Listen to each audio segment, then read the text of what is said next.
I want to say good morning, good afternoon, or good night. Welcome to Lightning Ministries International's sermon today. And today's sermon is about transparency. What do I mean when I say that? Look at the water behind me that's flowing. It's very transparent in the sense that when you pick it up, it's clear in your hands. You can see through it. Not only that, you can see through it, you can see your hands through it. If we go to our Bible verse today, which is Ephesians 4:25, it says, "Therefore, having put away falsehood, let each one of us speak the truth with his neighbor, for we are members of one another." What does that mean?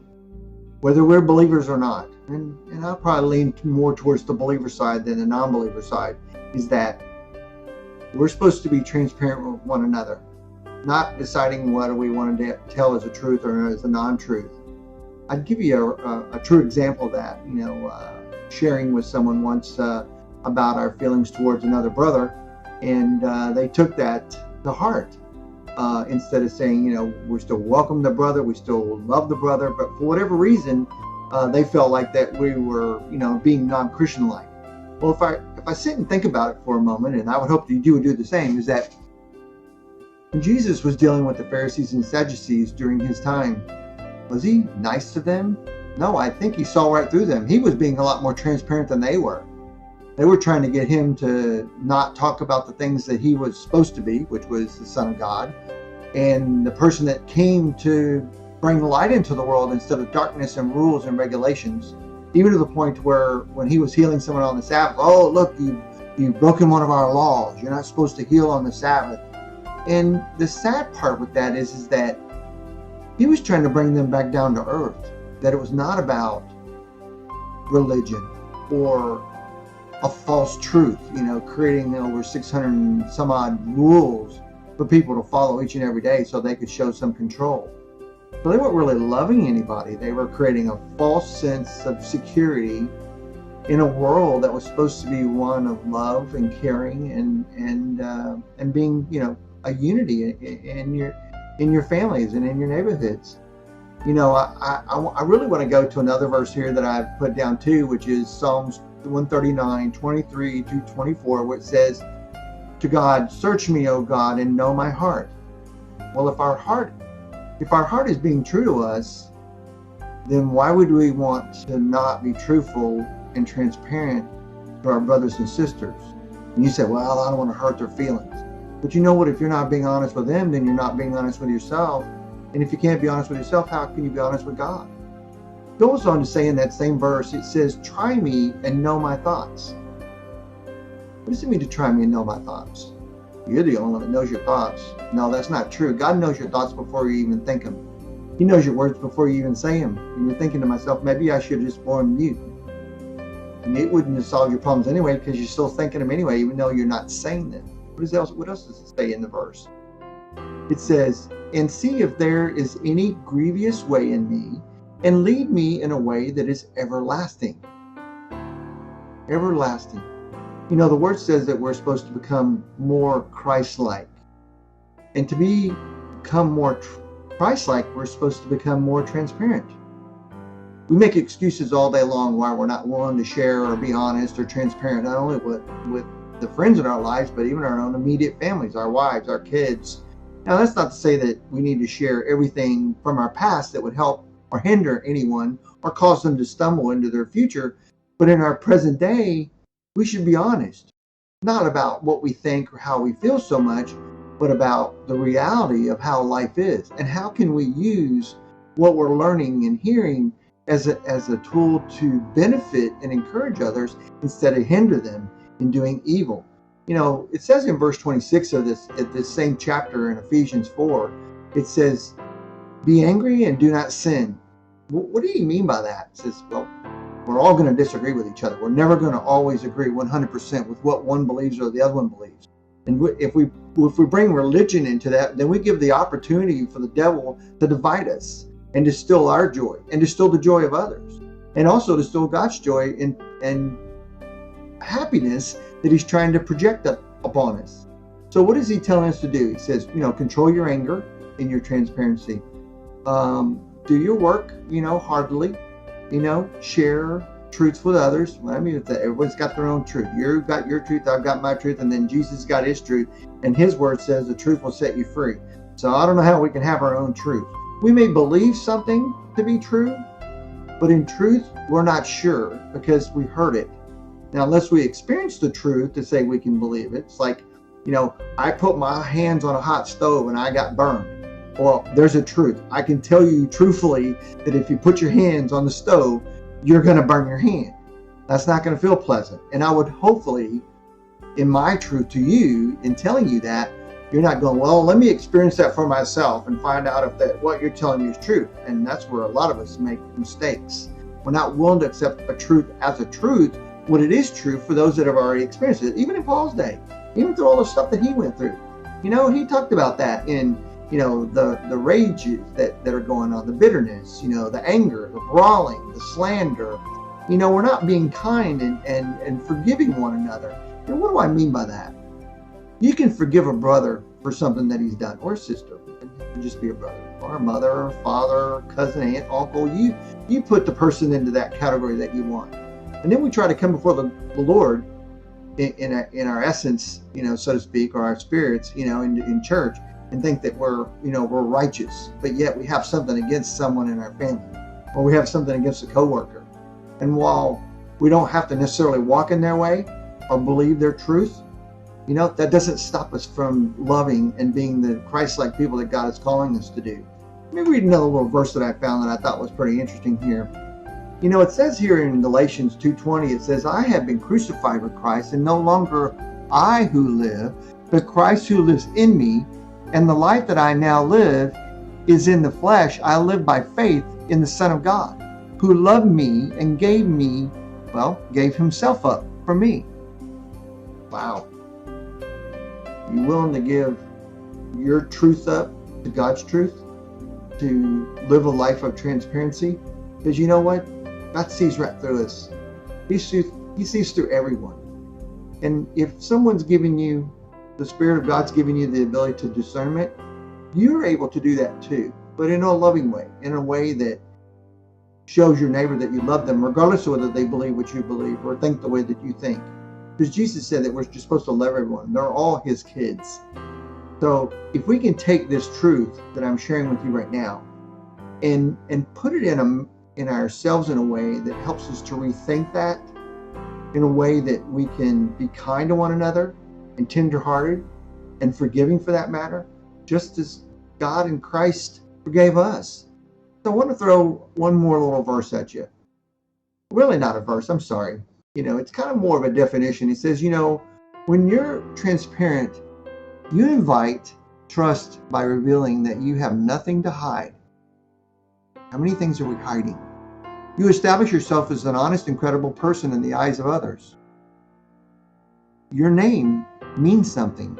Your name is your standard. The prospect of being open and vulnerable to make others see you more as transparent, I'm sure that makes you a little nervous. I'm kind of paraphrasing here. We live in a digital age. We can see it as a revolution here. And it's made, our transparency a matter of survival. I'm having to be honest with you right now. I'm having to be transparent, And in the Word it says I'm supposed to be transformed into the likeness of Christ. Well, if I can't be transparent with you, then how can I expect you to be transparent with me? No, I'm not perfect. And I don't profess to be perfect. And I make mistakes. And I have troubles and trials just like anyone else does. But if we're not willing to work together in our families, put aside our differences. What do I mean by that? You don't like this, and I don't like that. So what? But does that make us stop loving each other and being able to walk away and shake hands and say, I love you? It shouldn't. But that's kind of what we live in today. We're at a point where we've divided ourselves from our children, or our children have divided themselves from us because they don't think that we're, in the know of this generation. Like it's different now than it was when we were young. It's no different. The only difference is it's a different time. What does that mean? It means that it's a little bit further in the future, and I'm still here to live and talk about the things that I experienced in my life behind me, and now I'm able to share that with you as the truth. Whether you're a teenager or you're an adult older than I am, that doesn't separate us from time. Actually, being older gives us a little bit more wisdom.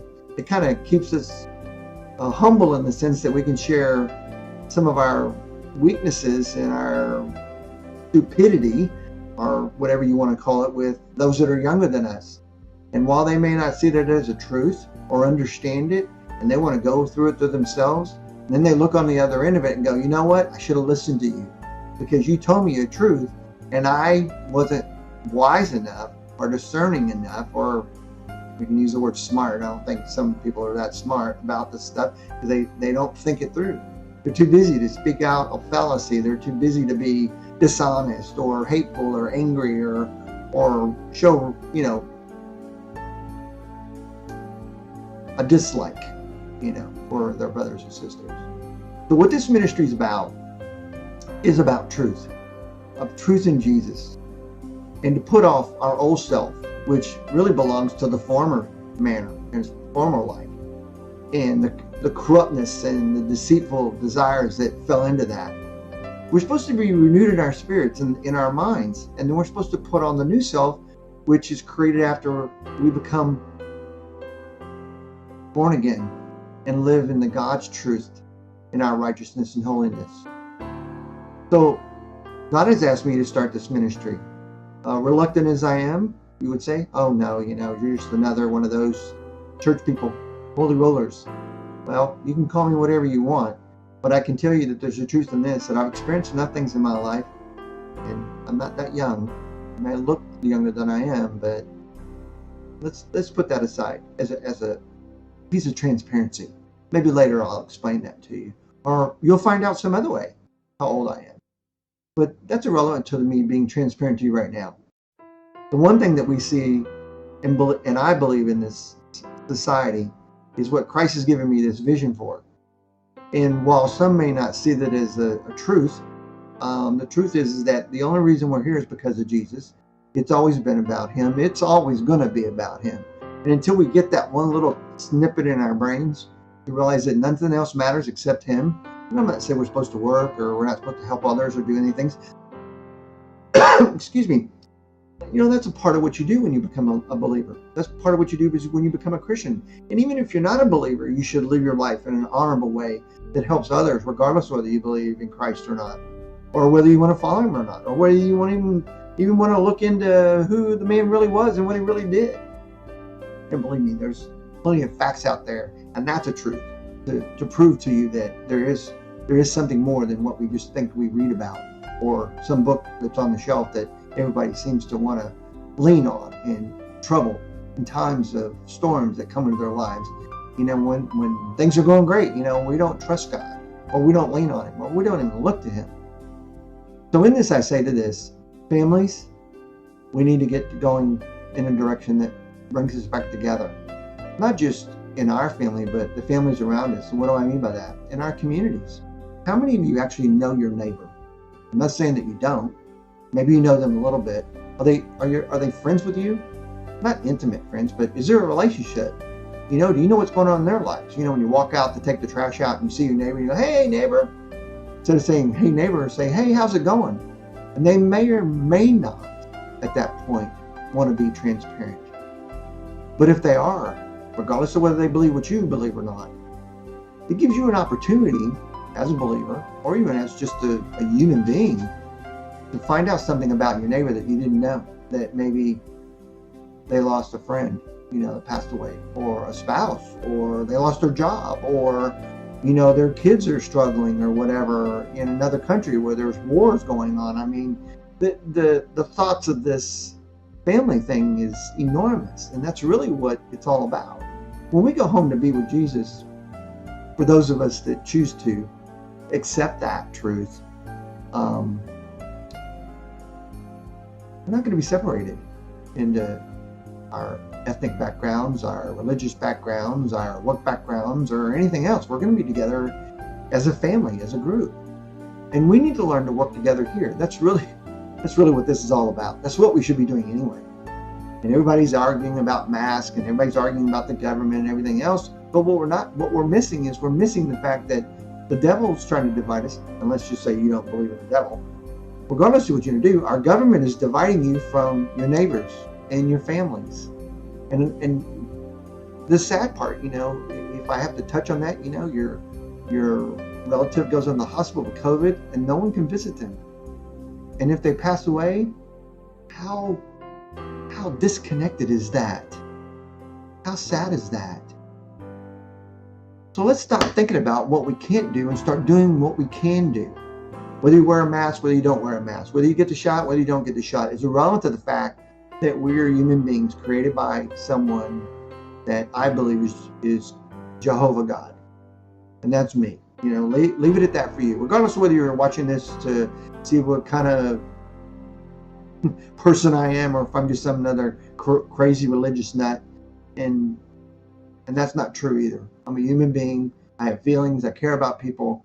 And I believe that the God that created us cares about us too. And that's why he's asked me to start this ministry. And if the communities could start working together, then why don't we get our churches working together? The churches that you go to or may not go to. The churches that you watch on TV or may not watch on TV. The churches that you listen to through podcast or not through podcast. Whatever it is you may do, whatever your religious or spiritual process is into getting wherever you think you got to get or need to get to stay whole as a person, does not separate you from society. It does not divide you from society.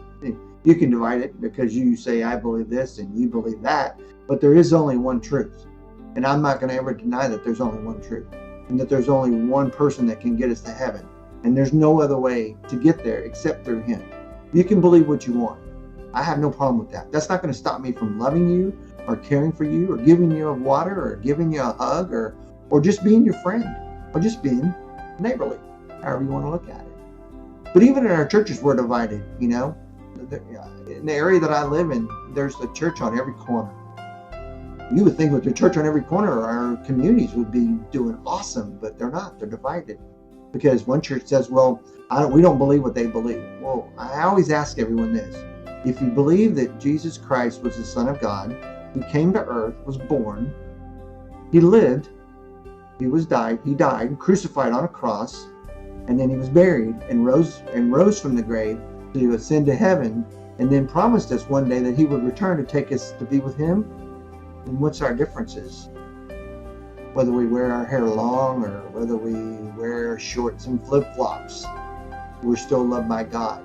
Now, I will say this. We've lost respect for God. There's no reverence for that. There's no fear. And I think that's a thing that has become unlearned or not even taught. We're not teaching ourselves or learning about what we need to be doing to show respect, even not only to that, to our government, which we seem to dislike or don't like what they're doing at this time because we're not there. We're not sitting under that roof. We only hear what we hear through the media or through the news or whatever, and we know that, at least I believe that every time you listen to the news, there's nothing good coming from it. It's always negative. And I know they have to report that. They really don't have to report that. They can report other things that are showing the goodwill of people and the good things that are going on. And I can assure you there's a lot more good going on than there is bad. But we don't see a lot of that. So let me ask you this. If the families would reconcile their differences and start to work together as families, regardless of whether they like each other or not, because, likes to change. It's a feeling. Like I don't like potato salad or you don't like barbecue sauce. But if you put the two together, to me, it's great. I like it. But you may not, yeah, how could you do that? But you got to realize something. That's the difference. That's the differences that we make. Everybody's taste bud's a little bit different.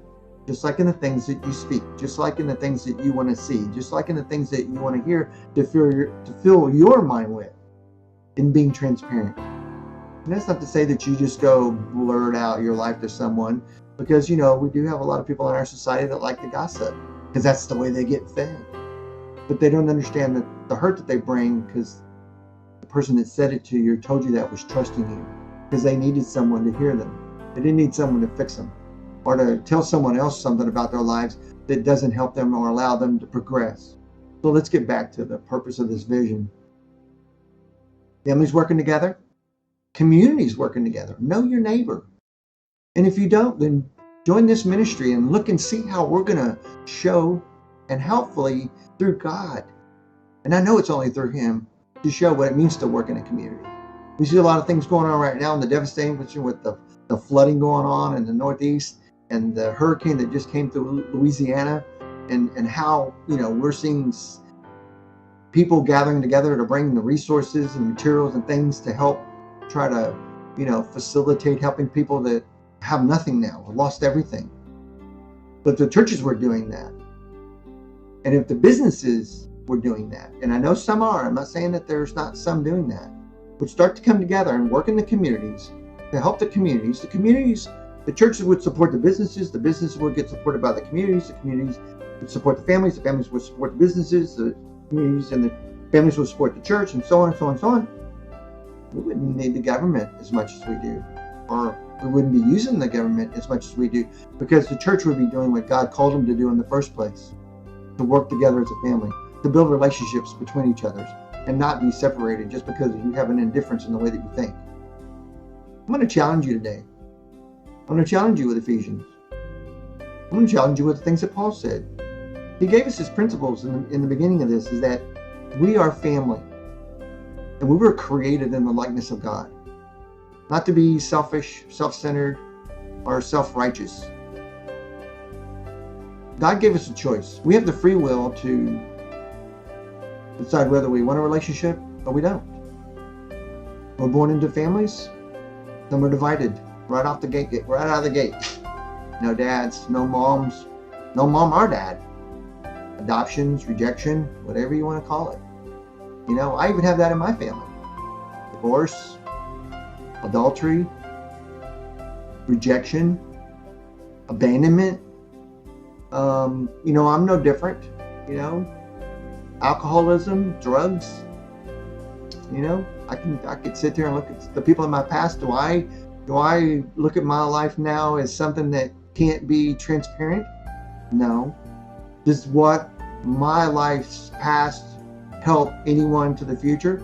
Maybe if they're going through that, I might be able to assist them and guide them in how God helped me to get past some of those things, or how it helped my family to get past the things that they did or said or thought. But that doesn't change the fact that we're all family on this planet. If you really think about it, and some may think of this not, we're all on a planet, we'll call it a big ball of dirt, or mud even. That would probably be more likely. Big ball of mud. And what we're doing in being here is that we're floating in space. We have no proof that there's life anywhere else other than where we are. And even though we're searching and seeking to find these things in our lives, here's the sad part. We're the only ones here, and we can't even take care of ourselves. So let me end this. Gotta go. Got some things I gotta do. Got some responsibilities. Is that if you want to give to this ministry, I would ask you to. If you're not able to give to this ministry, God still loves you. And thank you so much for this day. Lord, thank you for allowing everyone to be here. Thank you for allowing them to listen and hear what you've given me to say. And I thank and praise you in Jesus' name. Amen. Thank you for listening, and have a blessed day.